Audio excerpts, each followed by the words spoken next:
Hey guys, Bushcraft 412 here. Today we're doing a quick shit hit the fan field bag. Now guys, when we go over this, I gotta warn you guys before you leave dumb comments, this is not a bug out bag. This is not a wilderness survival bag.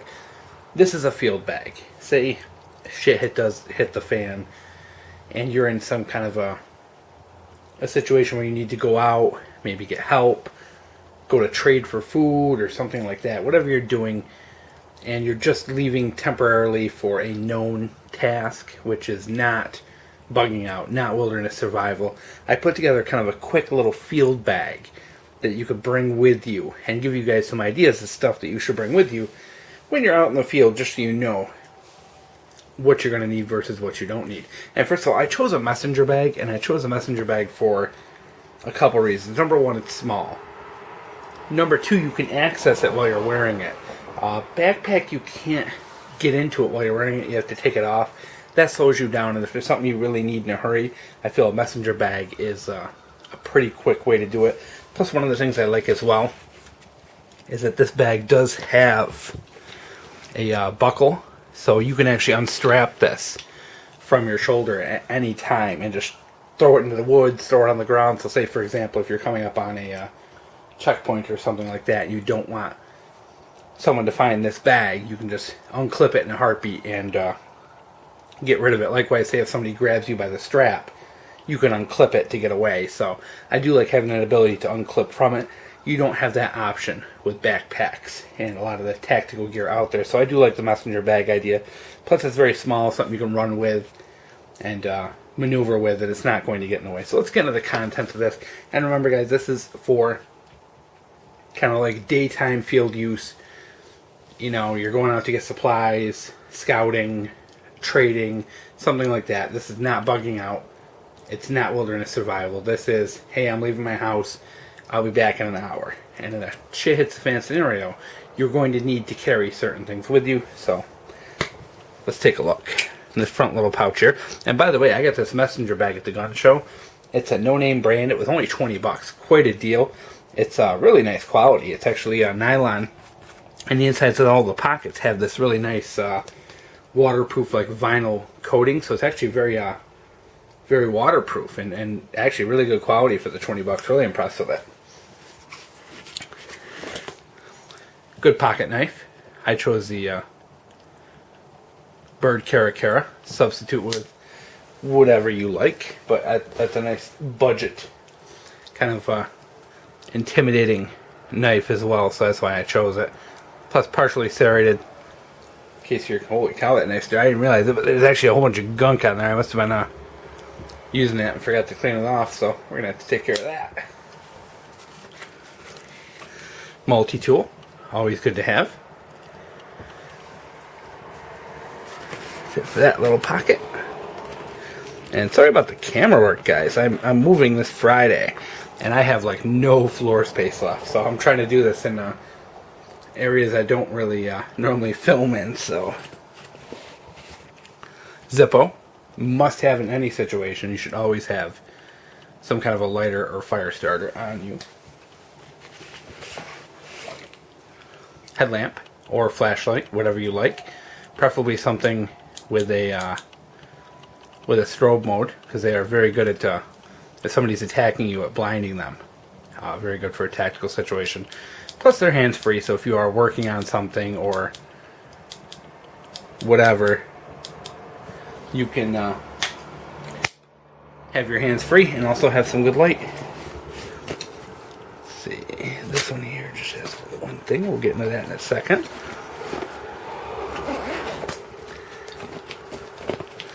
Alright, this is a fun pocket. Make sure I'm in frame. We have one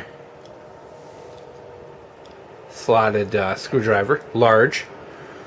Not only is this something in case you do have to take anything apart or fix anything in the field, it makes for an improvised weapon, as well as a chisel and pry bar. Always good to have a nice large screwdriver on you. One fixed blade knife, preferably something tactical here, like this cold steel kobun. Just did a review on it. Very cool knife. Has a very good sheath, so you can actually wear this on your belt or conceal it on your body as well. So I think you should definitely have a good small fixed blade for self-defense situations. Pair of small vice grips. Once again, if you're fixing things or repairing things or whatever, it's always a good item to have. I use these a lot while backpacking and camping and stuff like that. So I find them to be such a useful item. They made their way into this small kit. Uh-oh. You can't be going out without self-protection. Now, you may choose to carry your gun on a holster on your body, wherever, but you should have one. I throw it in here because it's easy to access, and like I said, if I do have to ditch this in a second's notice, it's much easier to drop this bag than it is to pull out a holster, pull it off your belt, you know, something like that. So I'm considering the aspect of being able to access it quickly, but also get rid of it quickly in case of an emergency. And guys, this is an empty pistol. Safety checked it. It's got a decocker. I didn't try to fire it. So it is safety checked off camera.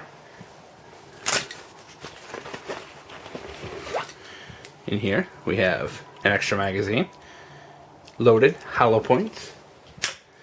Now, if weight were not an issue, I would definitely carry more than one magazine. I would carry 3 or 4, because just one extra one isn't enough. If you got the space, if you got the weight, you probably want 3 or 4, because, you know, 20 bullets is not a lot if you're in a gunfight. Alright, let's get into the main pouch where the real fun stuff is.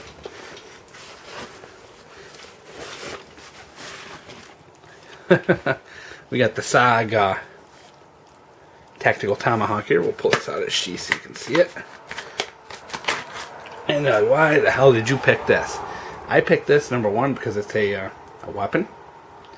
Number two, it's a breaching tool. So if you're trying to get into places, say you're scouting for food or scavenging or something like that, you can use this to access rooms, doors, break into places you shouldn't be, etc. Open up emergency rations, boxes, crates, you name it. Say you are breaking into crates of food at a supply drop or something like that. Good to have a small little kind of breaching tool, something you can use to jimmy open just about anything. Very good tool, nice little budget tool.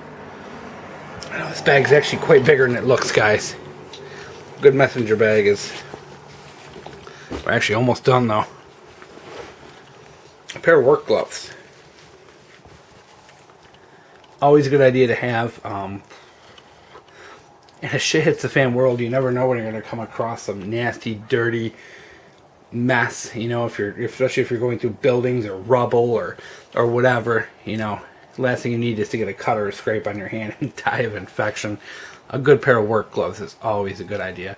Plus, if you're dealing with people or fighting your way through crowds, it might not be a bad idea to have some rubber gloves as well, so you're not touching people and getting sick and diseases. So a good pair of work gloves is always a must as far as I'm concerned, especially in this kind of situation where you might be climbing over rubble, going into windows, who knows, it shit hits the fan, anything could be going on, so you kind of want to be prepared. And your place where you're most likely going to get cut or hurt is your hands, so you really need to protect them. And the last thing is, whoa, put this back in frame. Sorry for the crappy camera work again, guys. Is a USGI poncho. Number one, amazing piece of gear. Say if you do get trapped out overnight without help, you can use it as an improvised sleeping bag. You can use it as an improvised shelter. If the weather turns bad, you can use it as a poncho, which it's meant to be. So it's a shelter, a sleeping bag. Plus, not only that, say if you are trying to hide or evade from someone, say for example, you're being chased, you can wrap up in this and sit down in the woods and likely no one's ever going to see you. Say there are helicopters overhead looking, you can put this over you, sit down, no helicopter's ever going to see you. These of course are available in different patterns. You can get them in black and and different camo patterns. So black might not be a better idea, or black may be a better idea depending on your location. Where I live, things are a little more green than gray, so I figured the camo will probably do better, blend in with front lawns, shrubberies, things like that if you're trying to hide. A black one might be equally as beneficial as well. Color will probably depend on what kind of environment you're going to be in, but I got this nice digital camo one, so it'll be good for, like I said, hiding, avoiding people, plus it'll work as an improvised shelter, sleeping bag, and all that if you do get caught out overnight by some miracle. And that is it. That is the kit, guys. And remember, this is just a scout kit. This is not a bug out bag. This is not a get home bag. This is just a field bag, a scout kit. Something to get out in the field, getting supplies, scouting, looking around, looking for help, medical help, whatever. You know, it covers your basic needs, which are protection and shelter. Also has some tools in there in the event you need to get into things or access things you'd like to access. But once again, guys, this isn't for staying overnight. This is, a quick scout bag. So hope you enjoyed Bushcraft 412.